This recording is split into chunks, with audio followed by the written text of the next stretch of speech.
Hi, this is Anna, and today I want to talk about how your imagination is your escape hatch.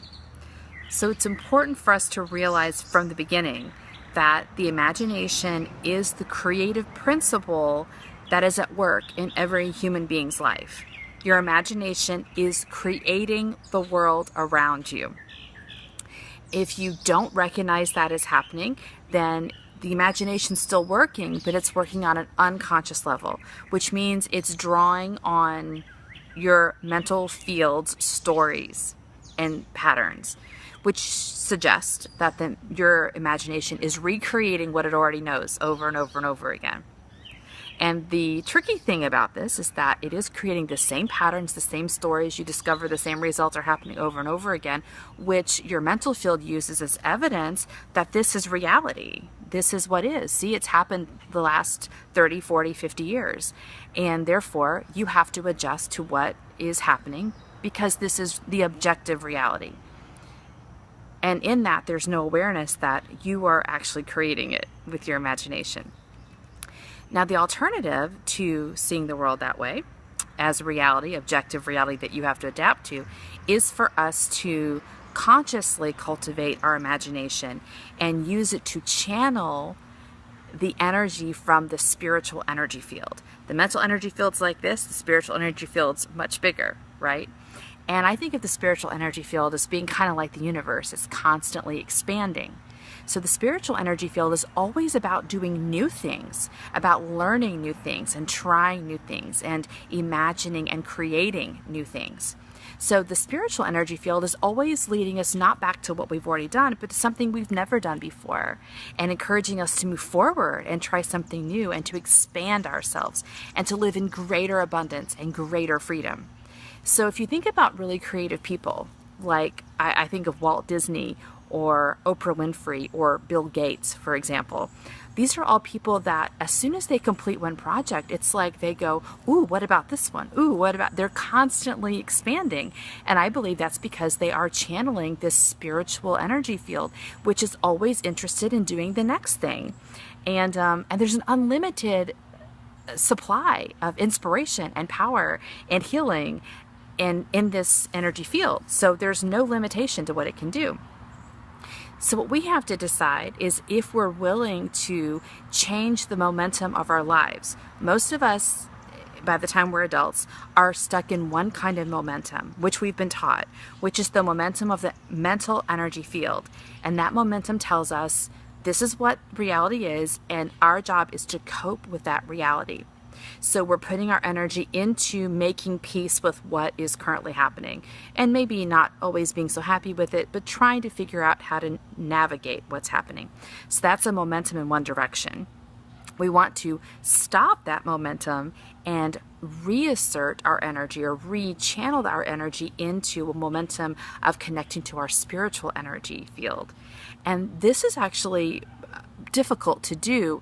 The shifting the momentum is difficult because we do have sort of a tendency, as Newton's law will tell us, moving in one direction, we're going to keep moving in that direction until we, put energy into stopping it. So this is where I think it's the critical part of spiritual healing, is learning how to slow down your old momentum and pick up a new momentum, and then to really invest yourself in that new momentum where you're channeling your desire.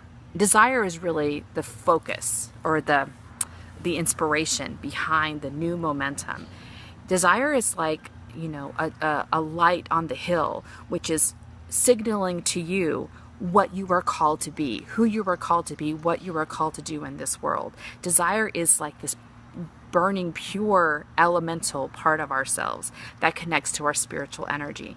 So usually when you're trying to get someone to connect with their desire, you'll ask a question like, well, if you had unlimited resources and limited health, you could do anything you wanted to, what would you do?